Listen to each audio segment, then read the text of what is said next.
Hola, muy buenas tardes. Gracias por acudir a esta primera sesión del ciclo Lo que nos hace humanos, la revolución del cerebro. En realidad, esta debería haber sido la segunda sesión de nuestro ciclo de charlas. Ayer tenía que estar aquí Philippe Boll con nosotros. Lamentablemente, por problemas de salud, en el último momento no pudo viajar a Madrid y no pudo acompañarnos. Y aprovecho este momento porque, aunque intentamos notificarlo por tierra, mar y aire, no sé si hubo alguna persona que desconocía esta información y se acercó al espacio. En cualquier caso, estamos trabajando para traerle más adelante, antes de que finalice la exposición Tecnorevolución, que, como sabéis, es la exposición que engloba toda esta serie de conferencias alrededor de la ciencia y del cerebro. Y podéis verla en este mismo espacio, en la tercera planta, hasta el 11 de mayo. Así que esperamos poder anunciar la presencia de Philippe Boll muy pronto en nuestra web. Bien, estamos hoy encantados de saludar aquí en el espacio a alguien que se dedica a la heroica, yo diría, tarea de la investigación científica. Él es Javier de Felipe. Javier es profesor del Instituto Cajal, ha sido investigador principal en el proyecto Neurolab de la NASA y actualmente lidera el proyecto Cajal Blue Brain, cuyo objetivo es nada más y nada menos que simular el cerebro humano. Henry Markram, el director del proyecto Blue Brain, dijo en 2012 que del cerebro apenas reproducimos una porción similar a la cabeza de un alfiler. Así que vamos a ver, 2 años después, por dónde andamos. También nos acompaña hoy América Valenzuela, que moderará las 3 sesiones que vamos a tener acerca del cerebro y de las ciencias cognitivas. Ella es periodista especializada en ciencia y salud, licenciada en ciencias químicas, premio FECIT de Comunicación Científica y vocal de la Asociación Española de Comunicación Científica. Muchas gracias por acompañarnos. Les cedo ya la palabra y aprovecho para recordarles que mañana estará con nosotros Kevin Warwick. Él es conocido, entre otras cosas, por haber conectado su cerebro a un ordenador en Nueva York y lanzar a través de Internet una orden de movimiento a un brazo robótico que se hallaba en su estudio en Londres. Y les avanzo que lo consiguió, que logró que el brazo robótico se moviera. Así que estas y otras muchas cosas nos contarán mañana. Espero que disfruten mucho de la tarde y espero verles pronto de nuevo. Muchas gracias.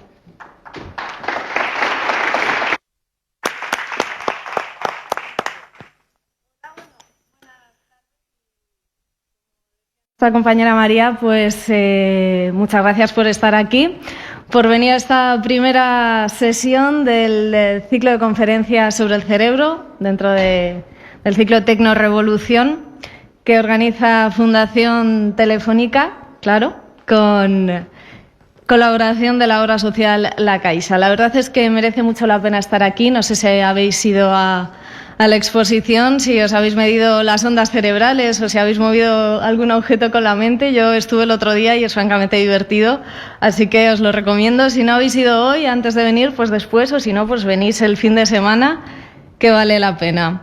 Y también vale la pena estar aquí porque no todos los días tenemos a un grande de la neurociencia de España, ya sea aquí en carne y hueso, como estáis vosotros, o vía streaming, que también nos están acompañando desde el sofá de su casa o desde, a lo mejor, el trabajo ahí un poco hurtadillas. Están aquí intentando ver la conferencia. Y bueno, sin más, la neurociencia es una disciplina científica en plena efervescencia desde hace unos años, sobre todo gracias a los avances tecnológicos que están permitiendo a los científicos ahondar en el cerebro desde un punto de vista que es el que hoy nos atiene, que es la parte más detallada, la parte más pequeña, ¿no? Y conocer esta parte detallada y pequeña y fina del cerebro es la que quizá descubra las claves de muchas enfermedades ya sean mentales, neurológicas o emocionales también, dentro de las mentales. Y inmerso en esta investigación está nuestro invitado de hoy, el neurobiólogo Javier de Felipe.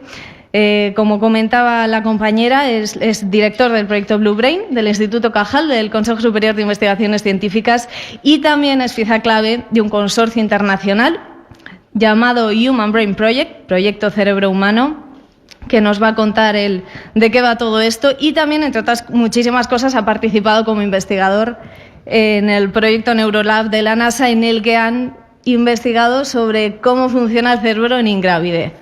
Y bueno, de todo esto y mucho más, pues nos va a hablar Javier de Felipe, y digo mucho más porque podéis enviar vuestras preguntas a través vía Twitter con la etiqueta Tecnorevolución. Las vamos recogiendo, ya hemos recogido otras cuantas antes de venir aquí, que hemos ido avisando de que va a venir Javier, y han llegado bastantes, pero podéis seguir enviando. Así que bueno, sin más, bienvenido, Javier. Encantado de tenerte aquí. Adelante con tu exposición y llévanos de viaje por el cerebro. Muchas gracias.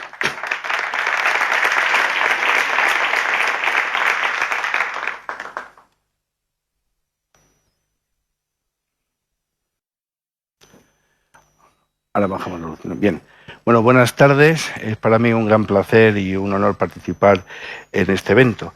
Bien, pues sin más voy a empezar a hablar sobre el tema que nos llevará a cabo, que es un viaje al interior del cerebro, dos grandes proyectos, el Cajal Blue Brain y el Human Brain Project, que son dos grandes iniciativas que ahora explicaré en qué consisten.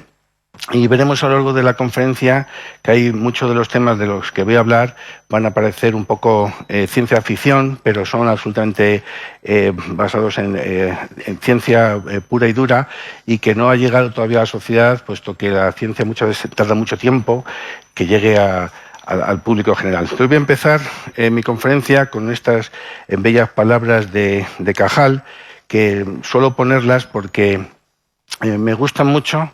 Porque Cajal es el padre de la neurociencia moderna. Entonces, cuando tenía unos 45 años, se sentía preparado para estudiar el cerebro. Y esto es lo que decía. Sentía yo entonces vivísima curiosidad, algo novelesca por la enigmática organización del órgano del alma. Conocer el cerebro, nos decíamos en nuestros entusiasmos idealistas, equivale a averiguar el cauce material del pensamiento y de la voluntad, es decir, tratar de comprender cómo somos capaces de crear estas magníficas miniaturas, o que la música, todo esto es el producto de nuestro cerebro, la pintura y lo que, por ejemplo, las construcciones, todo es un producto que emerge de nuestro cerebro, y nosotros somos nuestro cerebro. Es algo que normalmente en la sociedad no estamos acostumbrados a pensar. Pensamos en nuestro yo, en lo que somos humanos, pero no pensamos que hay una base biológica, y es simplemente nuestro cerebro. Entonces, no solamente es importante conocer el cerebro porque es la esencia nuestra, sino porque cuando se altera, pues da lugar a enfermedades terribles, como todos vos sabéis, la enfermedad de Alzheimer, la demencia, la esquizofrenia, la depresión, epilepsia, y por eso uno de los grandes objetivos de la neurociencia es definir el diseño de los circuitos del cerebro, es decir, cómo está diseñada la máquina nuestra, que es el cerebro, cómo ha sido construida. Eso es la idea de lo que estamos tratando de hacer. Como veremos, eso es de los grandes objetivos. Tenemos una estructura biológica, el cerebro, sumamente complejo, pero eso no quiere decir que sea imposible de estudiar, y lo que tratamos de hacer es ver el diseño. Y veremos que para hacer eso no es una tarea fácil. Tampoco lo puede hacer un solo grupo de investigadores. Esos tiempos del científico aislado ya han pasado. Ahora todo se basa en la colaboración multidisciplinar de muchísimos grupos, en que incluimos hasta músicos tenemos en las investigaciones, biólogos moleculares, etcétera. Entonces, veremos que una de los temas que veremos al final de la conferencia es de las máquinas pensantes, es lo que antes habéis hablado aquí de los brazos robóticos, de lo que son las interfaces máquinas-cerebro, y esto va a venir a continuación porque esto es muy interesante, y es el registrar la actividad de nuestro cerebro cuando ejecutamos una acción, y luego esto se pasa a un ordenador, el ordenador aprende las señales bioeléctricas que genera el cerebro para luego dar una orden con la idea de que en un futuro podamos tener brazos robóticos, etcétera. Entonces, para que tengáis una idea de la enorme capacidad que tiene el cerebro, de nuestra capacidad de y eficacia para procesar información. Esto es una de las pruebas que se suelen hacer a macacos y también a nosotros. Si yo ahora, por ejemplo, preguntara que cuando vierais un animal vais a ver un objeto que es un objeto cualquiera y un animal. Entonces, si yo dijera ahora, cuando veáis un animal, apretar un joystick, creéis que lo hacéis instantáneamente, o creemos que lo hacemos instantáneamente, y sin embargo tardamos unos 280 milisegundos. Y ese proceso, que parece muy largo, por ejemplo, al hacer así, instantáneamente veis una jirafa aquí, y yo he visto una jirafa instantáneo. Pues esto no es así. Se tarda, en general, en los macacos unos 180 milisegundos y en el hombre 250. Tarda un poco más, se piensa, porque el cerebro es más grande y tarda más el recorrido, ¿no? Pues para que veáis por qué es tan impresionante este tipo de hallazgos, es que cuando tú ves esa jirafa, la retina, cuando se estimula, tarda 20 milisegundos en procesar información.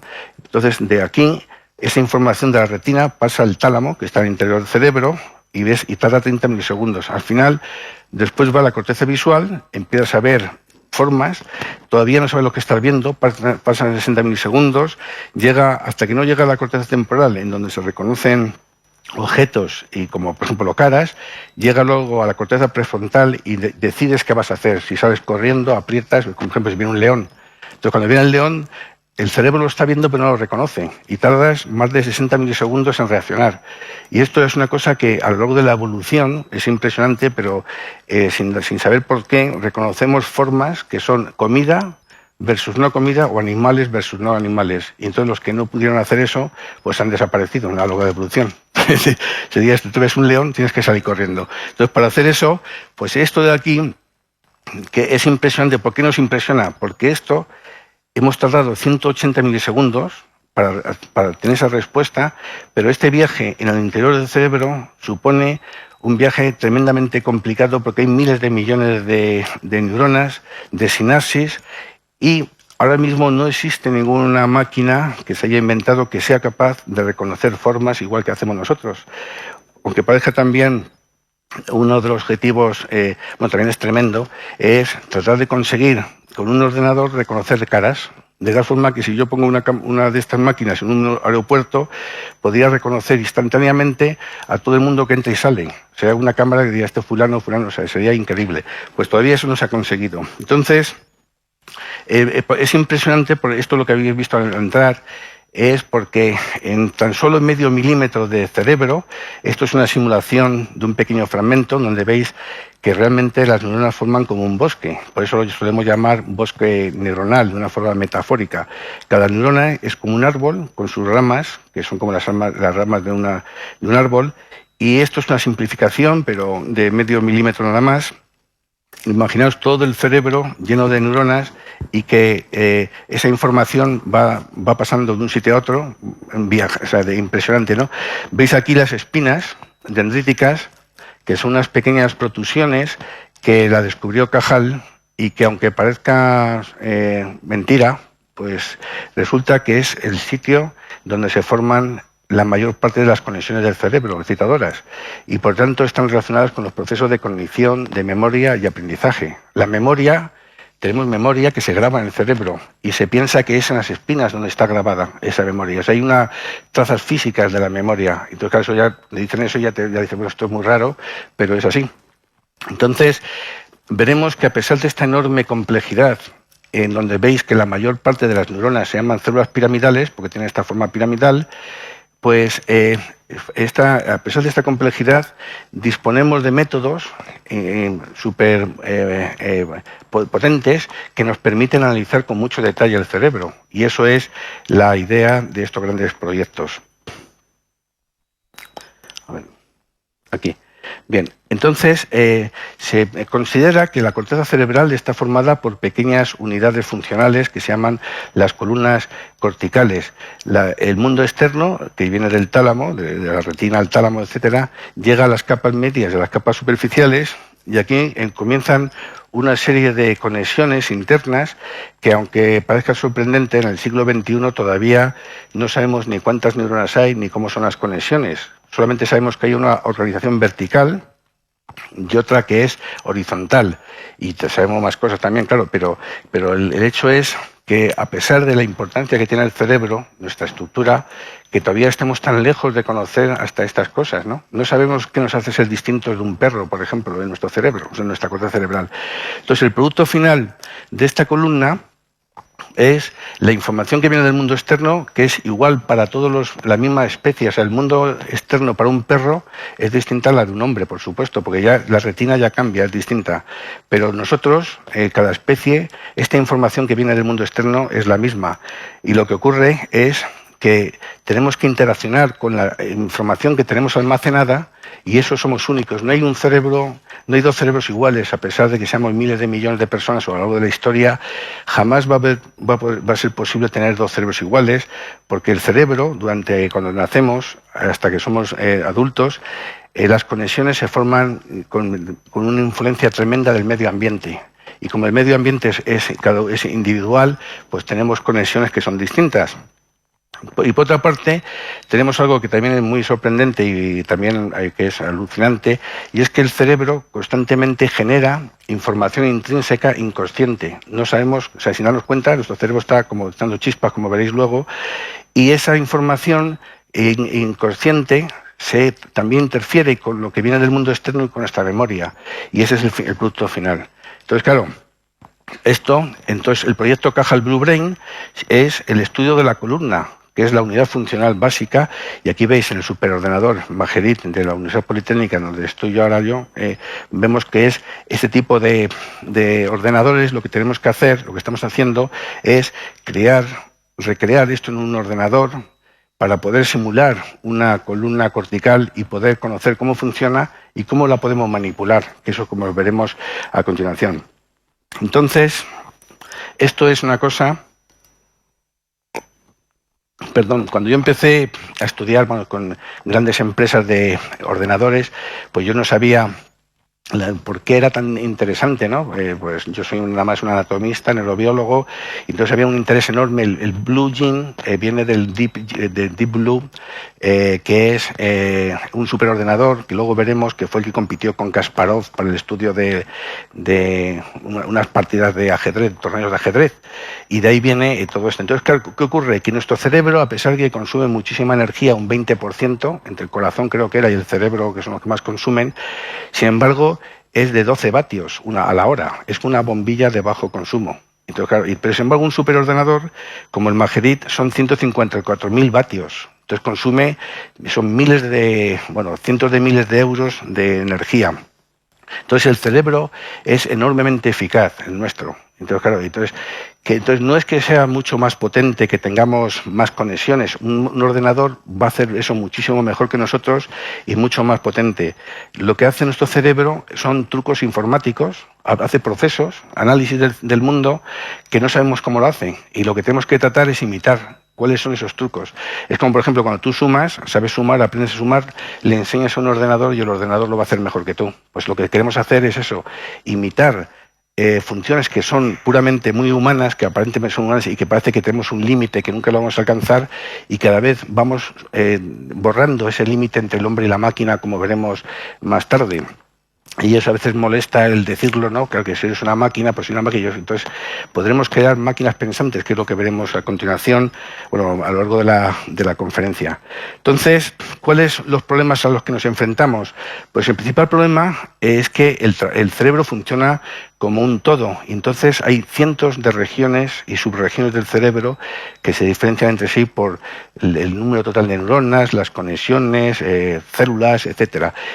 Y las principales el diseño anatómico y morfológico y fisiológico no se puede extrapolar de una región a otra. Es decir, si tú estudias algo en esta región esto no es el bulbo, y lo quieres comparar con una región de aquí, pues no se puede extrapolar. Entonces tienes que analizar cada región de forma por separado y luego analizar todo en su conjunto. Y para que tengáis una idea de la dificultad y de lo lejos que estamos de conocer el cerebro, es que en la corteza en el cerebro de las ratas se conoce aproximadamente un 10% de todas las posibles conexiones de largo recorrido, entre unas 500 regiones que se ha subdividido el cerebro. Y la mayor parte de este conocimiento es cualitativo, no existe cuantificación, o sea, no podemos dar valores matemáticos. Por eso, la magnitud del problema es gigantesco, y entonces el estudio del cerebro es uno de los grandes desafíos de la sociedad, de la ciencia actualmente, y probablemente de los próximos siglos. Se va conociendo el hígado, el riñón, eso está muy, muy conocido, es mucho más simple, pero el cerebro, estamos cada vez redescubriendo el cerebro, y ahí tenemos, por eso surgió esos temas que son tan importantes, el por qué es tan difícil. Resulta que tenemos muchos conocimientos, pero cuando estudiamos cualquier aspecto de la neurociencia, en este caso es el beta-amiloide, que es una proteína un depósito de proteína que ocurre en los pacientes de Alzheimer, se analiza, por ejemplo, a nivel molecular, de moléculas o de sinapsis o de neuronas, circuitos o redes. Pero cada grupo, cada especialista, es especialista en una de estas áreas, pero es muy difícil comunicarnos entre unos y otros, porque las técnicas son muy distintas, los objetivos son distintos, aunque todos queremos estudiar lo mismo. Entonces hay una falta de coordinación muy general. Y de hecho, otro día estamos hablando en el Blue Brain, en el Human Brain Project entre nosotros, y lo que ocurre es que no sabemos ni lo que conocemos. Hay tanto conocimiento almacenado de miles de experimentos que hay, que todavía no sabemos ni lo que tenemos. O sea, eso es una cosa impresionante, como uno está en casa y dice, oye, vamos a abrir los baúles, que no sé ni la ropa que tengo, porque han pasado tantos años, lo vas acumulando y no sabes ni lo que tienes. Pues eso es parecido, ¿no? Entonces, así surgió el proyecto que se llama el Human Brain Project, que es un flagship, que es un gran proyecto. Europa dijo, la Comisión Europea, vamos a dar un proyecto o dos como mucho, que suponga un gran avance, que Europa esté al frente de la ciencia, la tecnología de algo. Entonces hubo propuestas que eran gigantescas, era ir a Marte, hacer un hotel en la Luna, cosas así extrañas, y entonces a mí me llamaron y dijeron, oye, Javier, vamos a hacer una simulación del cerebro humano. ¿Te apuntas? Y venga, eran 2.000 y pico millones, pues vamos a pedirlo. Y entonces al final pues ha salido y ahí estamos metidos en este follón. Y esto es en la que el principal objetivo es desarrollar tecnología para unificar el conocimiento sobre el cerebro humano. O sea, no es hacer nuevas cosas, lo único que vamos a hacer es solamente hacer algunos estudios estratégicos, de datos estratégicos, para demostrar cómo funciona la estrategia simplemente. Entonces, esto es un lío, porque hay 140 laboratorios, son de 80 instituciones de 23 países, Europa, Asia, América del Norte, y estos son los grupos que participan, y yo estoy aquí con Seth Grant, que dirijo la división de celular y molecular. Aquí veis que hay ética, estimulación, en neurocomputación, en neuroinformática, robótica, todo esto. Entonces la idea es integrar el conocimiento de todos y avanzar en ese enfoque multidisciplinar. Y esto es... hay 3 niveles distintos para el estudio del cerebro. Uno es el macroscópico, que habéis visto en los cerebros humanos en vivo, se pueden dibujar aquí las rutas de las fibras en colores, que esto es bestial, porque hace 20, 30 años, no sé, cuando uno tenía un dolor de cabeza, no sabías lo que te pasaba, creían que era un tumor, tenían que abrirte la cabeza y hurgar y ver si pues tiene un tumor, pero ya se había muerto a lo mejor el paciente, ¿no? Entonces, claro, ahora puedes ver el cerebro intacto, sin tocar, y puedes ver lesiones pequeñísimas, pero no solamente eso, sino que ya en años más recientes se consigue ver las conexiones, fibras. Esto son a grosso modo, pero esto es increíble porque simplemente no se marcan con nada, es un procesamiento matemático y físico de cómo vibra el agua en la sustancia blanca del cerebro. Si vibra, por ejemplo, en esta dirección, pues la fibra va para allá, si va para allá, es allí, y pones distintos colores y ya es un trazado. Hace poco estuve en Corea y la Facultad de Informática, de Matemáticas en Seúl, se dedican casi todo el mundo ahora al estudio de imagen médica de ese tipo de desarrollo. Es en cerebro intacto, puedes estudiar cosas que son impresionantes. Las matemáticas, como veréis, es el futuro de la neurociencia, porque es necesario, como veremos a continuación. El siguiente nivel es el intermedio, que es para el estudio de los microscopios, que todo el mundo conocéis, pues mirando por un microscopio veis las neuronas, etcétera. Y luego tenemos al nivel de microscopía electrónica, que es el microscopio electrónico, en donde para ver las sinapsis, que son estructuras tan pequeñas que hace falta máquinas de muchísima resolución, como veremos a continuación. Entonces, uno de los objetivos del estudio del Blue Brain es estudiar, como ya hemos dicho, las columnas, y entonces uno de los objetivos, puesto que las células piramidales es la célula principal del cerebro, pues lo que estamos haciendo es hacer el diseño. ¿Cómo construimos una columna? Y eso damos a un científico, pero primero hace falta alguien que transforme los datos biológicos, como veis aquí una célula real, y lo transforme en un valor matemático. Entonces aquí veis unas fórmulas matemáticas. A lo mejor da mucho la luz aquí, ¿no? ¿Se puede quitar un poquito de luz de aquí? Hacia mí, así. Bueno, entonces se genera aquí unas neuronas virtuales y que luego esto nos sirve para luego crear lo que es el cerebro, o sea, un circuito, un hardware. Esto entonces aquí vemos que todos estos datos se generan a través de máquinas y de programas en los que aquí tengo algunos de mi laboratorio que están, ya os pueden contar esto sin mirar, porque están todo el día haciendo análisis matemáticos de las células. Entonces, el problema que tenemos ahora es, ya tenemos una forma de analizar la estructura, pero ¿cómo estudias el cerebro humano? ¿Cómo obtienes esos valores biológicos? ¿Cómo se ven las neuronas?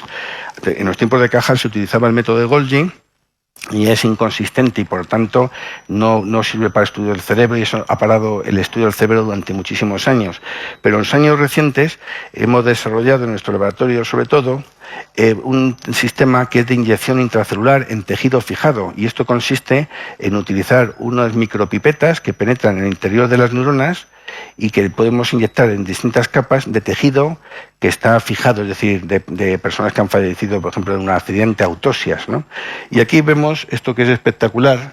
Vemos con un microscopio confocal con alta resolución, vemos las espinas, y estas se llaman de aprendizaje, learning, y estas de memoria, porque estas son espinas que todavía se mueven, y luego veréis, y son aquellas que todavía no han formado una conexión y nos permitirían adquirir nuevos conocimientos.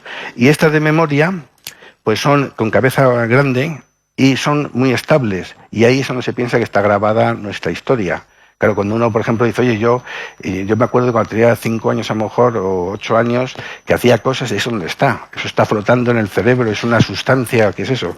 Pues ahí tiene que haber, es un grabado que tenemos en el cerebro, que son estas espinas. Por eso en Alzheimer, aunque hoy no puedo hablar de este tema porque me extendería mucho, lo que hacemos es estudiar qué pasa con las espinas y vemos cómo se alteran, y cuando desaparecen pierdes la memoria y entonces te quedas desconectado.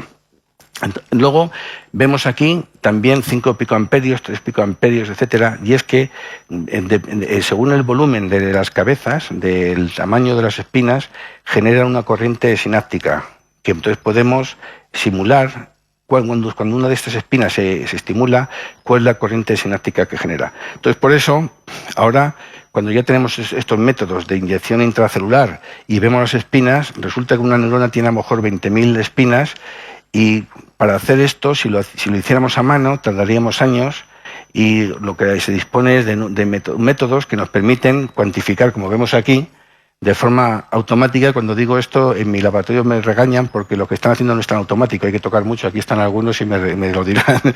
Y luego, claro, pero ya es una forma que es muy rápida de poder estimar. Como queremos saber el volumen, que es el tamaño de las espinas, para ver cómo medimos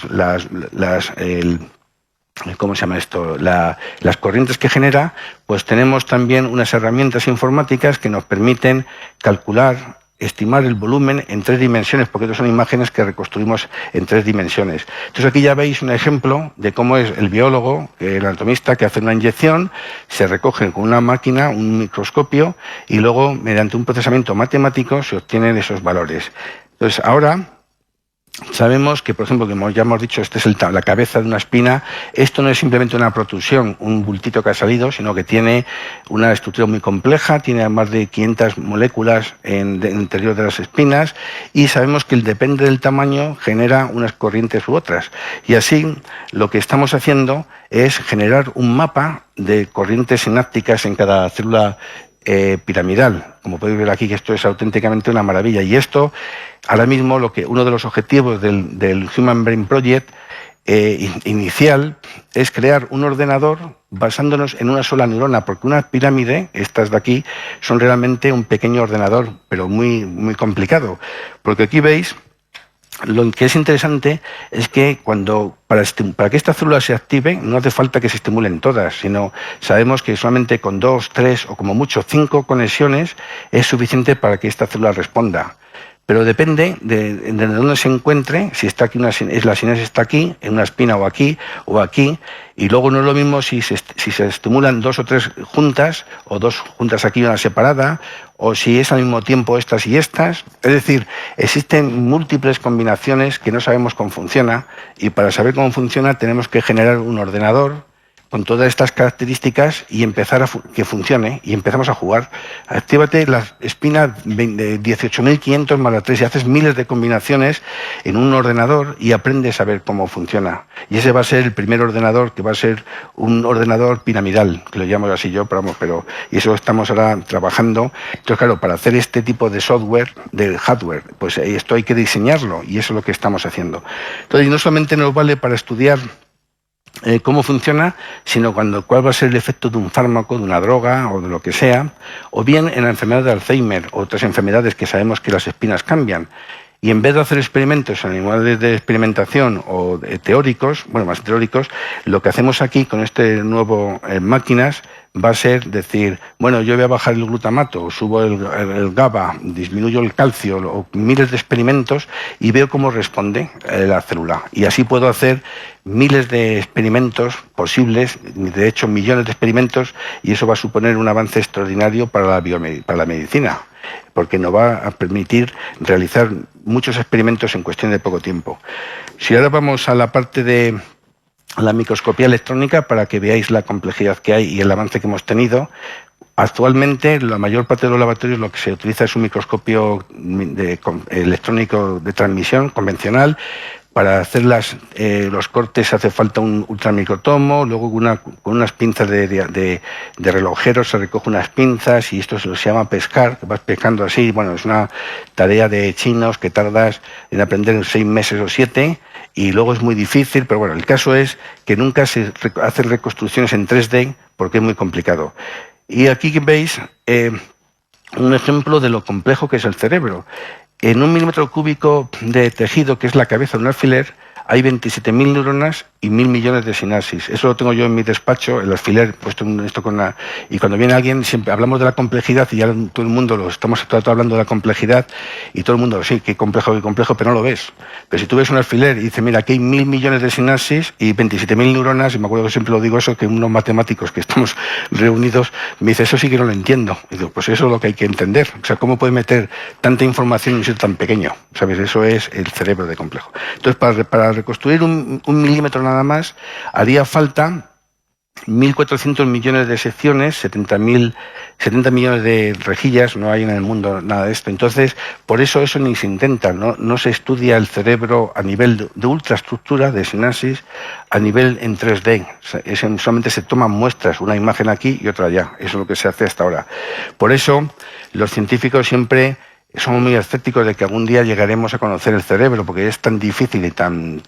pues entonces resulta que ahora disponemos de una máquina nueva que se llama el FIB-SEN, esto es unas siglas en inglés, que Focus Ion Beam Scanner Electron Microscope, que lo que hace es, con iones de galio, rompe la superficie de los materiales y mediante un escáner de alta resolución capta la imagen del interior. Entonces lo que hace es con un bombardeo iónico, rompe las moléculas y capta la imagen, la va captando, rompe, es como pulir y captar, es como un escáner, una tomografía. Y esto se emplea, aquí veis una lata de Coca-Cola, aquí veis la pintura, y aquí veis el metal, y esto es para ver las impurezas, etcétera. Entonces, esto, cuando tú lo aplicas a un cerebro, a una corteza cerebral, por ejemplo, veis aquí lo que sería el interior, y esto es lo que se va rompiendo. Esto está animado muy rápidamente, pero estos son clic, clac, clic, clac, y vamos pensando. Entonces, ahora vemos cómo se ve esto. Este es el microscopio que tenemos en nuestro laboratorio ahora, y esta es la imagen de microscopía electrónica, y esto es lo que es espectacular, que veis cómo sin intervención humana, bueno, me refiero, hay que meter el aparatito y luego que funcione, que eso es muy difícil, pero ya no hace falta cortarlo, sino que la máquina lo hace. Y aquí veis, impresionante, ¿no veis las dendritas, las espinas? Estas manchas que son como pestañas son las sinapsis. Entonces podemos estudiar en 3 dimensiones todo lo que ocurre aquí. ¿Veis? Esto es una mitocondria, que luego hablaremos de ellas. Y veis que siempre aparece por aquí. Si ahora lo paro esto sería, a ver si lo puedo parar, no lo puedo parar. Sería como una imagen, y esto es como una película antigua que hacían fotos y de repente aparece el cine. Pues esto es igual. Esto es una tecnología que ha aparecido hace muy poco tiempo, y cuando yo empecé a trabajar con esto, yo pensé, otros años antes, yo pensaba que era un sueño inalcanzable, era una broma que decíamos, algún día pondremos un trocito del cerebro y lo hará automáticamente. Y todo, sí, claro, y también podremos ir levitando, ¿no? Pues a lo mejor también un día, no lo sé. Pero esto es un antes y un después en la ciencia. Entonces, ¿qué ocurre? Tenemos ya imágenes como estas, fabulosas, son las sinapsis, tenemos cientos de imágenes, y ahora, ¿qué hacemos con esto? Como no hay métodos de análisis de imagen, lo que tenemos que desarrollar es una metodología para poder contar las sinapsis. Y aquí veis, en verde son sinapsis excitadoras y las rojas inhibidoras. Y con estos métodos que desarrollamos mediante los ingenieros de y los matemáticos, pues lo que estamos haciendo es crear reconstrucciones en 3D de pequeños fragmentos del cerebro. Y aquí veis que esto es, vamos, cuando lo ves esto, que estás acostumbrado a estudiar de sección a sección de fotografías y ver una película, y que esa película la puedes fragmentar y que puedes recrearte en todo, ver esto es impresionante. Aquí veis, ya no hace falta estimar la sinapsis, sino que se cuentan 1, 2, 3, 4, 5. Es decir, que es una forma absolutamente novedosa, y que además veis cada una de las sinapsis, por ejemplo, esta la 378 está aquí localizada, podemos ver la relación con otras sinapsis, y todas tienen unos valores matemáticos, que es el tamaño, la posición espacial, todo esto. Y todo esto genera miles y miles de datos. Y entonces, ¿para qué sirve esto? Además de conocer el número total de forma... pues esto sirve también para estudiar el diseño. Y ahora, por ejemplo, mediante estadística espacial, hemos averiguado que la distribución de sinapsis en el cerebro, en la corteza cerebral, es aleatoria, no es regular, ni tiene patrones de clústeres, en agrupaciones, sino que tiene una distribución aleatoria. Entonces, si ya conocemos cuántas sinapsis hay y sabemos su distribución y ponemos las neuronas, todo esto nos va permitiendo conocer el diseño. Y esto es uno de los artículos que estamos preparando ahora, las mitocondrias. Se llaman plantas celulares, las plantas, es decir, de energía. La gran parte de la energía de nuestro cerebro, casi todas de las neuronas, viene de la respiración de las espinas. Pues las mitocondrias se alteran en muchas enfermedades y sirven para conocer, pues, cómo la energía que necesita el cerebro. Entonces, estos son una tecnología que hemos hecho reciente y en la que nos permite estudiar no solo la sinapsis, sino también las mitocondrias mediante una segmentación de las imágenes, un procesamiento de imagen. Tenemos las mitocondrias y entonces hay gente que procesa las imágenes. Y aquí veis en púrpura o en violeta, veis aquí las mitocondrias, que parece como un plato de espaguetis. Es increíble, en un trozo tan pequeñito de cerebro, la cantidad de mitocondrias que hay. Estas son las sinapsis y aquí las mitocondrias. Y entonces podemos calcular cuál es el consumo de energía de un pequeño fragmento de cerebro con una exactitud enorme. Es decir, que todo esto nos está ayudando a que tenemos aquí la columna, esta es la columna. Podemos estudiar las neuronas mediante inyecciones intracelulares, pero aplicando el microscopio electrónico de FIB-SEN podemos tomar muestras en distintas regiones, como vemos aquí, y luego, pues, conocer todo, cuántas neuronas hay, cuántas sinapsis, la distribución espacial, etcétera. Y así es lo que es el proyecto Blue Brain, que es la simulación de una pequeña columna del cerebro en donde tanto la actividad fisiológica como la molecular y la estructural la vamos a conocer, ya estamos bastante cerca, para crear una corteza en sílico. O sea, ya creamos el circuito. Y esto, estoy convencido que en muy poco tiempo, a lo mejor en 5 años, somos muchos, pero vamos, en 5 años quizás ya tengamos esta columna. Entonces, esto es la simulación de una de estas columnas que se ha hecho con el Blue Gene, el superordenador, y eso es un modelo que tenemos ahora mismo, y que esto lo que hacemos lo vamos cambiando. Ahora, dentro de dentro de unos meses vamos a introducir datos nuevos sobre células gliales y otras cosas que aquí no está metido, y lo que hacemos es cambiarlo. Pero claro, cambiarlo es súper complicado, pero lo que vamos es añadiendo nuevos datos. Entonces, todo esto, al final tenemos lo que se crea es una plataforma integrada de desarrollo del cerebro. Entonces, es estudiar las neuronas y la glía de todo el cerebro, y eso es lo que es el Human Brain. Y esto es una nueva técnica, por ejemplo, para estudiar neuronas en todo el cerebro. Todavía estamos con el desarrollo, y vais a ver, a lo mejor aquí hay mucha luz, pero vais a ver, estos son imágenes de micra a micra de un cerebro de un ratón, en donde las neuronas, algunas neuronas se han marcado con GFP, aquí lo veis, y esto es impresionante porque podemos ver a nivel celular un escáner, paro aquí, esto es el hipocampo, paro aquí está el tronco del encéfalo. Bueno, esto es impresionante. Podemos reconstruir un cerebro en 3D completamente y ver todas las neuronas. Entonces aquí podemos ver si hay una enfermedad o algo, en qué parte del cerebro ha sido afectado. Es a nivel de celular, o sea, no es ya... Entonces tenemos un nivel que es el sináptico, el otro tema. Esto es una proteína verde, podemos generar ratones modificados genéticamente, que introducimos una proteína que es de la proteína verde fluorescente que es producida por la medusa, una de las medusas, que es esta, y entonces en la densidad postsináptica, aquí donde se encuentra la sinapsis, metemos ese marcador verde, y entonces vemos las puntas, como veis aquí, los marcadores, lo vemos en verde. Entonces estos son a mayor detalle, de aquí, esto en azul son neuronas, los cuerpos, y esto de aquí, vais a ver aquí, estos puntitos son sinapsis, vistas genéticamente, iluminadas con unas lucecitas. Ya viene el cerebro con sus luces, lo cual es una maravilla. Entonces decimos, ya podemos ver, pero aquí veis que aquí hay miles y miles de partículas en un pequeño sitio. Y por eso lo que hacemos es escaneamos el cerebro en secciones, luego ponemos, este es el mapa citoarquitectónico, aquí veis la corteza cerebral, el hipocampo, cada una de estas regiones, aquí hay nombres que son innombrables, que son a lo mejor el nucleus lateralis, no sé qué, y entonces a muchos te preguntan, no sé dónde está eso, lo miras en el atlas, y esos son centros que nunca se han estudiado, por ejemplo, pero con esta nueva tecnología podemos captar en 3 dimensiones pequeños cubitos, como veis aquí, y podemos saber la sinapsis que hay en cualquier parte del cerebro.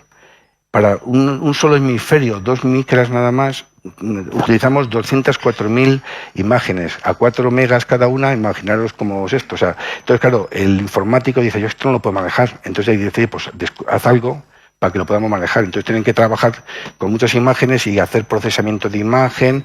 Por eso esto es un gran reto tecnológico, es biológico, tecnológico, de todo tipo. Entonces aquí tenemos... Esto es lo que se ve entre cada uno de estos cubitos, esto es un ejemplo nada más, y entonces le digo yo, ahora vamos a contar cuántas hay aquí. Claro, si lo haces una a una, no puedes. Entonces hay que desarrollar un método de segmentación de imagen, que es lo que hemos hecho aquí también, y aquí veis que para hacer esto utilizamos el Magerit, porque esto, si lo intentamos hacer en un ordenador no convencional, tardaríamos años, y esto lo hace nada más en 1 hora o 2 horas, nos permite calcular el número de punta que hay. Aquí, por ejemplo, había 4.000 y pico. Entonces, ahora lo que estamos haciendo es, que es algo impensable antes, y es que tenemos la sinapsis de cualquier parte del cerebro a nivel óptico. Entonces, que el microscopio electrónico, lo que hacemos ahora es que utilizamos el crossbeam y validamos lo que vemos aquí con esta máquina. Entonces, imaginaros que aquí veo una zona que en una enfermedad o una alteración, que hay una disminución de punta, o sea, de sinapsis, y entonces lo compruebo con el microscopio electrónico, que me va a dar toda su sinapsis realmente. Esto es una proteína y aquí vemos todo. Y con esto lo que vamos a hacer es una estadística en mosaicos para estudiar, hacer un modelo completo biológico de todas las sinapsis del cerebro, algo que era impensable también hasta hace poco tiempo. Ya tenemos las herramientas. Y ahora, ya las últimas imágenes que voy a mostrar es otros ejemplos de lo que hemos avanzado y que se conoce muy poco. Estos son imágenes de Santiago Ramón y Cajal, de Cajal. Veis aquí la formación de una placa. Estos se llaman neuronas distróficas, aquí se forma la placa. Entonces, claro, hasta hace poco, y bueno, hasta hace poco, sí, hasta hace muy poquito tiempo, lo que hacía el patólogo, y eso es, tú estudias el proceso de patología y ves algo así, luego ves esto y luego ves esto y te imaginas que esto es el final, el producto final de la placa, y que esto es el origen de una placa. Y esa es la imaginación, ¿no? Pues ahora resulta que hay microscopios y herramientas que nos permiten estudiar el cerebro en vivo. O sea, esto es un animalito que está modificado genéticamente para ver su estructura. Aquí vemos unas dendritas, están marcadas en verde, bueno, aquí se ve en blanco y negro. Y entonces vais a ver, aquí se va a formar una placa, es un modelo, y vais a ver el día cero, y ahora cuando doy aquí el vídeo, vais a ver cómo se está formando una neurita distrófica aquí, ¿lo veis? Esto es impresionante. O sea, yo paro, o sea, le doy otra vez, perdón, y veis que esto de aquí se está transformando, esto de aquí es esto.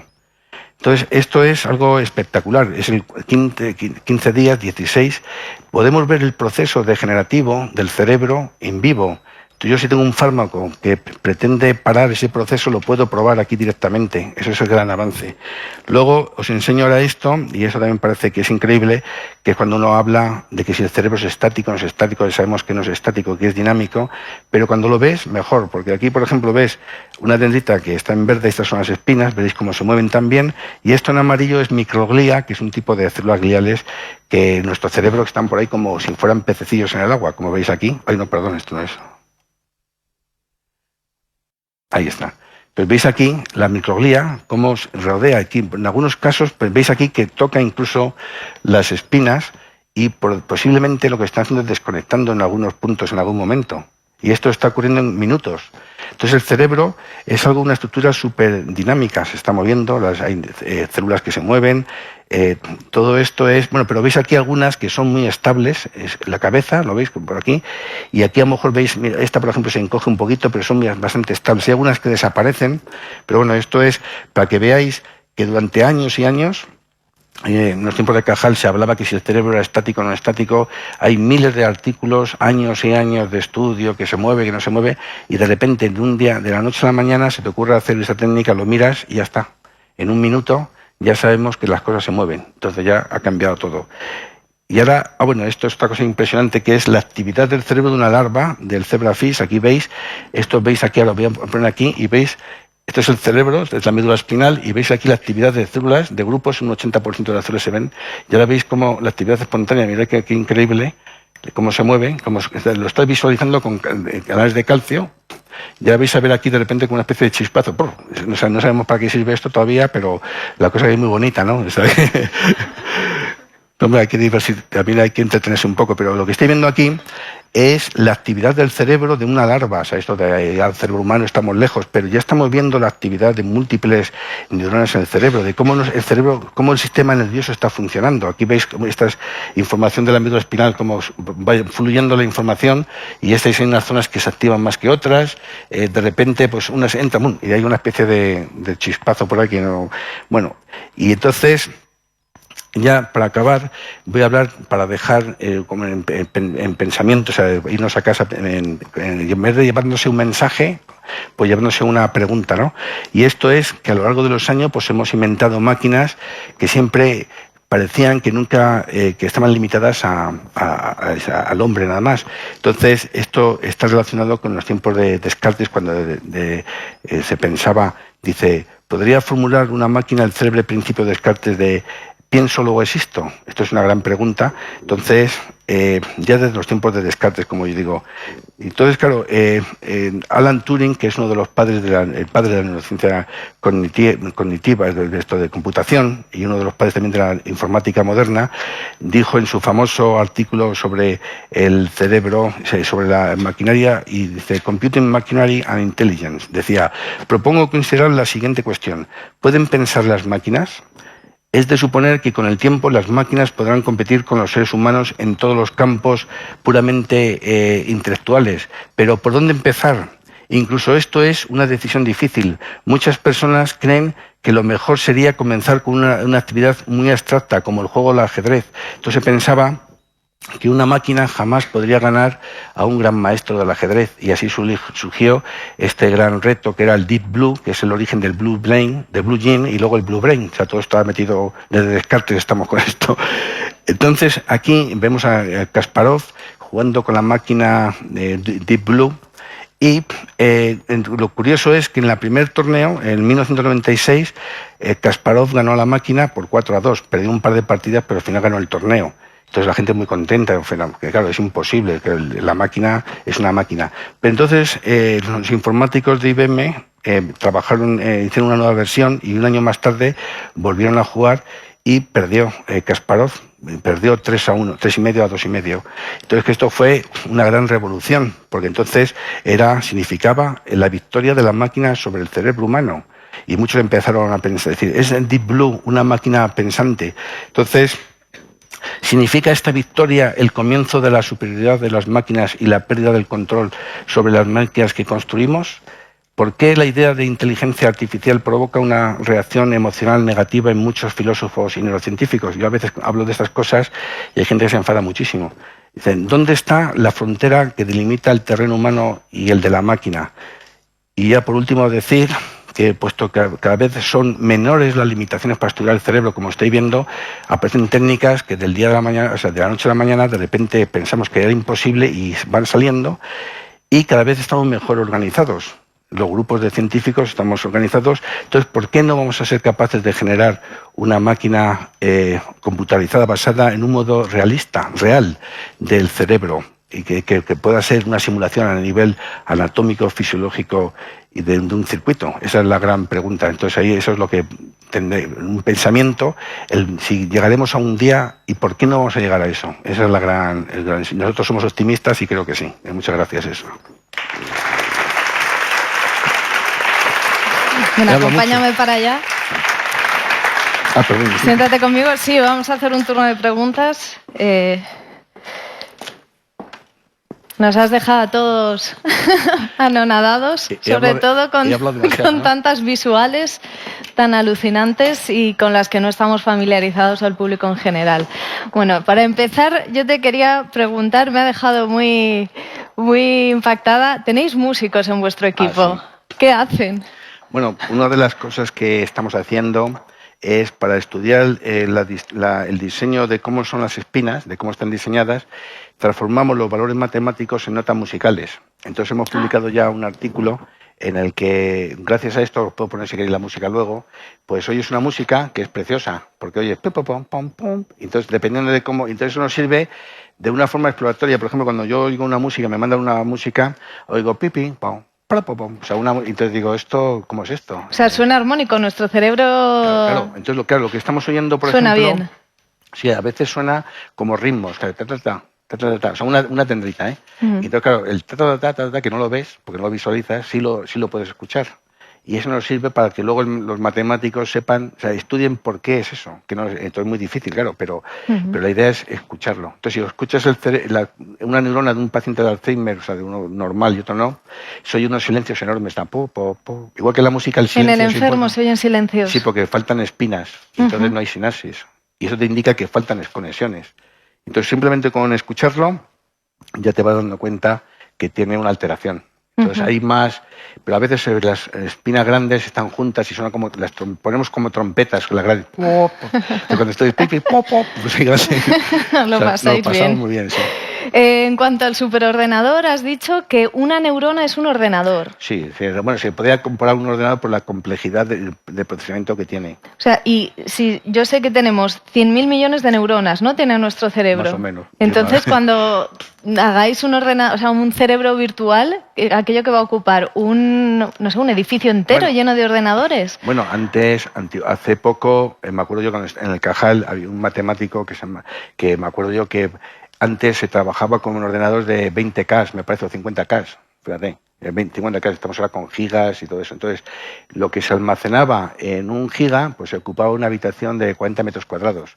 Y ahora en un pendrive que tengo yo aquí, el que tengo aquí son de 32 gigas, y lo llevo aquí en el bolsillo. Entonces, dentro de poco, pues, o sea, todo eso avanza muchísimo. O sea, la esperanza es que aquello se miniaturice y que dentro de unos años a lo mejor no ocupe tanto. El superordenador que tenemos en Madrid, esa potencia, eso hace 10 años haría falta pues 10 veces más grande. Entonces cada vez se va reduciendo más el tamaño de los ordenadores y van mejorando los circuitos, son más. Entonces la idea es crear un ordenador basado en una neurona piramidal, en la que tengamos poder, o sea, esa neurona sería un pequeño ordenador y cuando sepamos cómo funciona lo conectamos a otro que es igual que ella, y así hasta un 85% de que constituye la columna. luego ponemos otras células que se llaman interneuronas, que tienen GABA, otra cosa, y entonces y así vamos haciendo la recreación de un circuito basado en datos reales. Y ahí estamos, por ejemplo, estamos preparando un gran artículo entre más de 200 personas con la columnita, y estamos, pues eso, que se hace una estimación matemática del número de células que hay, de conexiones, todo ese tipo de cosas. ¿Y queréis luego hacer el ordenador, o sea, el cerebro virtual, pasarlo como a una especie de proyección 3D, ¿no? En la que, en una cueva, en la que se pueda meter el científico y ampliar a lo mejor con la mano un circuito y navegar tipo Minority Report? Sí, lo pasamos muy bien, la verdad, que te metes un ordenador, o sea, porque es bueno, las cuevas, lo importante, muy importante para nosotros que somos muy visuales, el visualizar la información. Entonces, si yo te digo que el cerebro es muy complejo y te hablo de 1.000 millones de neuronas, pues nos parece mucho, pero no lo ves. Pero si te muestro esa simulación que te he puesto y eso es medio milímetro, si te das cuenta, y si te enseño un alfiler, y digo, aquí hay 20.000 millones de no sé qué, y dices, pues qué difícil. Se ve. Entonces la visualización es crítica para nosotros, para comprender mejor el cerebro. Por eso utilizamos análisis de imagen, de todo. Entonces es un equipo que intervienen pues de todo. O sea, tenemos, ya digo, es biólogos moleculares, matemáticos. Es imposible. Hay personas que son especialistas, por ejemplo, en poliedros, ¿no? Que me dicen, ¿y esto cómo se estudia? Y entonces me dice otro matemático, no se hace falta un especialista en poliedros. Y digo, llámale y dile a ver cómo se hace esto. O sea, claro, y vais sumando y al final ya sois tropecientos. Cada paper va firmado por muchísima gente. No, sí, no solamente eso, es que todo es, por ejemplo, se está estudiando pues estudios estadísticos espaciales. Hay congresos que son sobre estadística espacial. Entonces, claro, cuando yo pensaba que sabías algo de matemáticas, que estás con que si ANOVA, que si no sé qué, y eso es como si dices a un matemático que sabe multiplicar y dividir. Entonces, cada uno tiene que hacer lo que sabe hacer. Y esa es la idea, ¿no? Ya no existe el científico del renacentista o del tiempo de Cajal, que era un científico que era físico, químico, y decía, esto es un genio, y es que se sabía muy poco. Estáis hiper especializados. Claro. ¿Y cuándo crees tú que va a darse el despegue total, ese momento en el que toda esta información que estáis recogiendo pues dé sus frutos y podáis hacer aquello que has anunciado, que sería un poco crear escenarios o simular escenarios en los que probarais fármacos? Sí, eso vamos, yo creo que pronto, porque dentro de poco vamos a publicar el primer artículo grande sobre la columna, que es una forma de diseño de cómo se estudia el cerebro. Porque es que el problema que tenemos es que los científicos formamos como pequeñas guerreras de guerrillas, ¿no? Que cada uno va por su parte y tal. Entonces lo que hacemos es, gracias a estos grandes proyectos, pues lo que hacemos es unificar estos ejércitos, pequeños grupos, y organizarnos mejor. Es la guerra, como hacían los romanos, ¿no? Cuando que 100 romanos, a lo mejor una centuria, pues dominaba un pueblo con 4.000 personas. Y era simplemente porque todos iban desorganizados. Y estos se organizan y así, ¿no? Y dame una fecha, más o menos, ¿cuándo crees tú? Nada más décadas, ¿no? Es muchísima información, yo creo menos. Que yo creo que no, porque es que todo avanza tan rápido. El otro día, pensando sobre esto, nuestro cerebro tiene 200.000 años, ¿no? Siempre pienso en esto. Entonces, 200.000 años que nuestro cerebro es el mismo que tenemos ahora, el Homo sapiens. Y lo que conocemos ahora hemos llegado solamente en 100 años.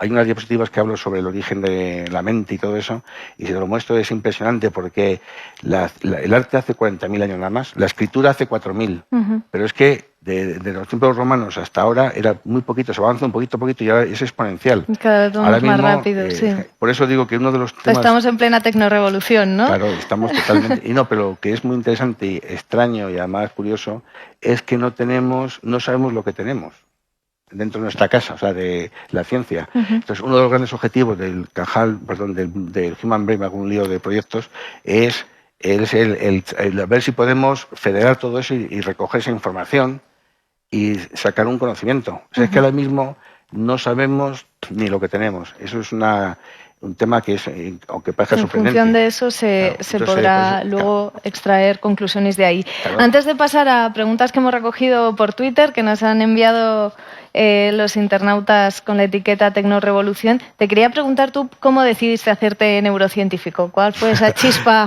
¿Cómo empezaste en todo esto? La verdad es que yo quería ser científico. Era desde pequeño, no sé por qué, y entonces iba yo de laboratorio en laboratorio diciendo si me dejaban hacer algo de ciencia.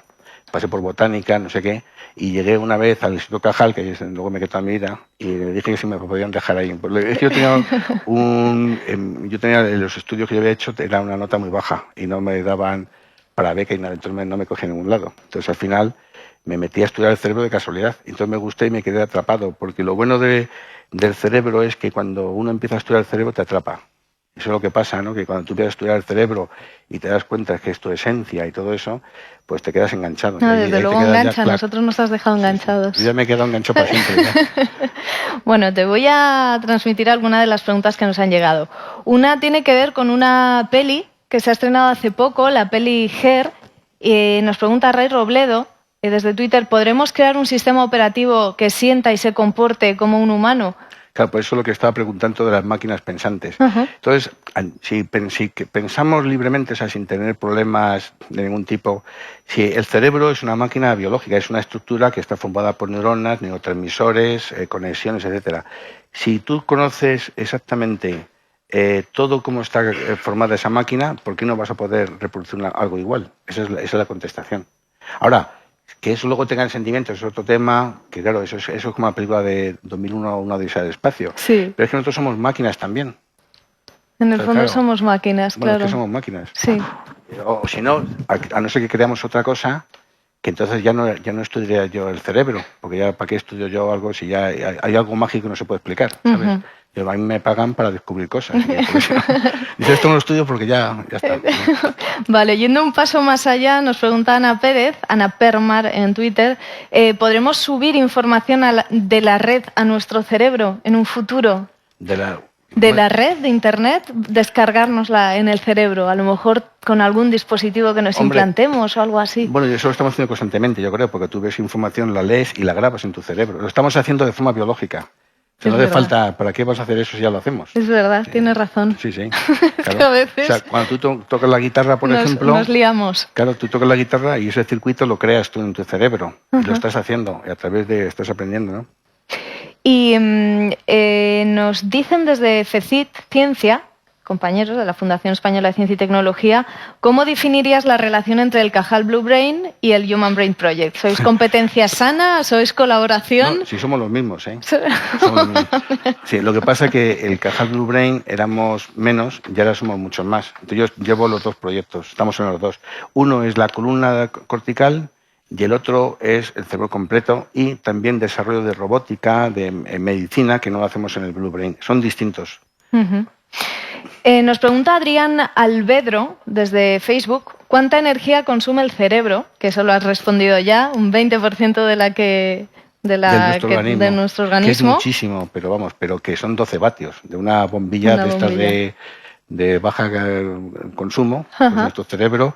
Claro, entonces, eso es, o sea, cómo es nuestro cerebro tan eficaz, o sea, cómo somos capaces de hacer tantas cosas. Y también, yo por ejemplo, ya que te conocí a ti otro día, ya te he visto instantáneamente no, he tardado 280 milisegundos en conocerte. Entonces, pero si yo, y aquí conozco a mucha gente, y les conozco instantáneo, entonces si yo tengo una máquina que aprende a hacer lo que ha hecho mi cerebro, la tendríamos aquí y estarían todos identificados. No sé si es bueno o malo, pero bueno, ahí está. Al final vas por la calle y te van viendo, este es Antonio que va por no sé dónde y tal. Pues el internauta va un poquito más allá y nos dice, él muy práctico, ¿pensar adelgaza? Ya que consume tanta energía, siempre pensando en lo mismo. Claro. No, hombre, eso hay estudios también, porque hay estudios de todo, eso son cosas que yo muchas veces no lo pienso, pero es que el cerebro siempre está funcionando. No que cuando uno está tranquilo, hay un circuito que se llama por defecto, que es el que está funcionando sobre todo y el cerebro siempre funciona. Cuando tú estás haciendo una labor distinta, otra labor de pensamiento, cualquier cosa, se activan otras zonas, pero el consumo es tan bajito que para 2 o 3 calorías no lo vas a notar. No. Mejor te tomas una manzana y ya está. No. Vale más la pena. Vale.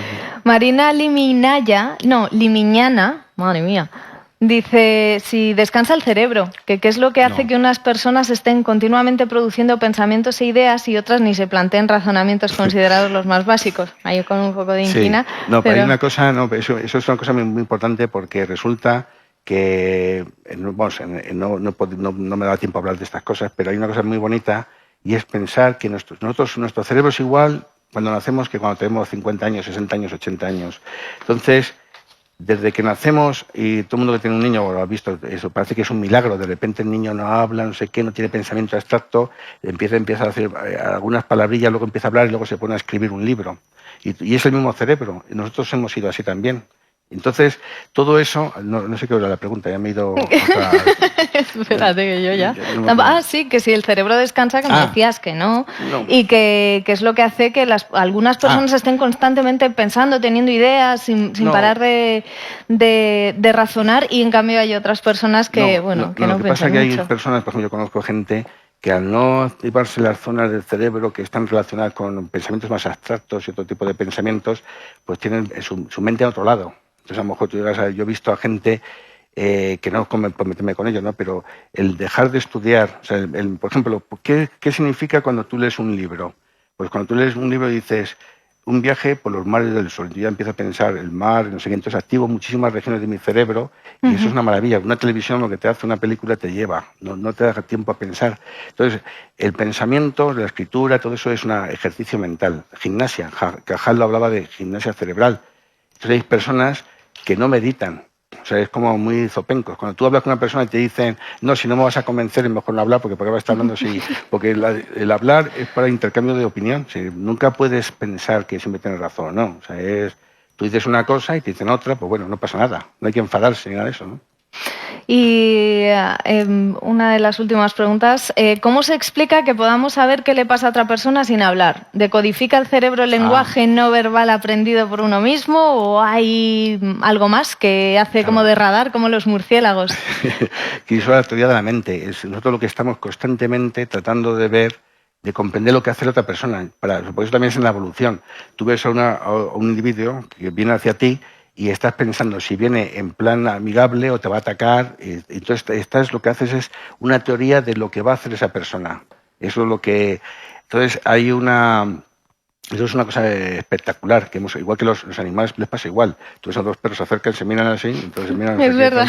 Entonces estás viendo de qué viene. Entonces, claro, pues estás estudiando, nuestro cerebro hace estudios probabilísticos del mundo, porque si tuviéramos una respuesta que es siempre la misma, no hubiéramos sobrevivido. Entonces lo que siempre hacemos es lo más probable de las situaciones externas. Entonces cuando tú me miras, me hablas, si veo un gesto que haces así como de una gestión de algo así de agresividad, ¿sabes? Entonces yo me preparo para responder o para salir corriendo, ¿no? Depende de ser muy grandote y tal, pues a lo mejor sales corriendo y si no, ese tipo de cosas. Y eso lo hace nuestro cerebro con una eficacia extraordinaria. Pero no es único de humanos, es de las especies. Todo, hasta la ternura, el amor, todo eso en los animales también hay.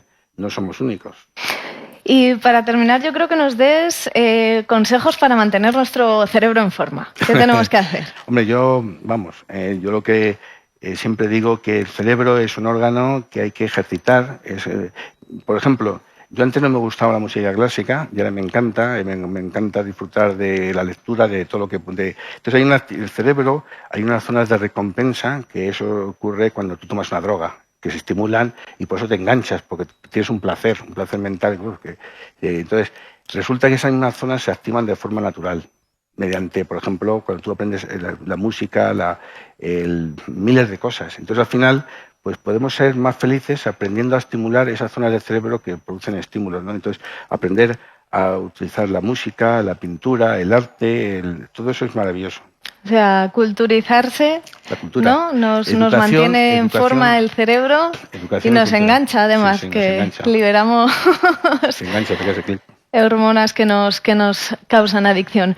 Pues muchísimas gracias, Javier de Felipe, un placer tenerte con nosotros. Yo creo que hemos aprendido mucho y, bueno, no sé si has pasado por la exposición Tecnorevolución, pero si no, no dudes en hacerlo. Me encanta el sitio, sí.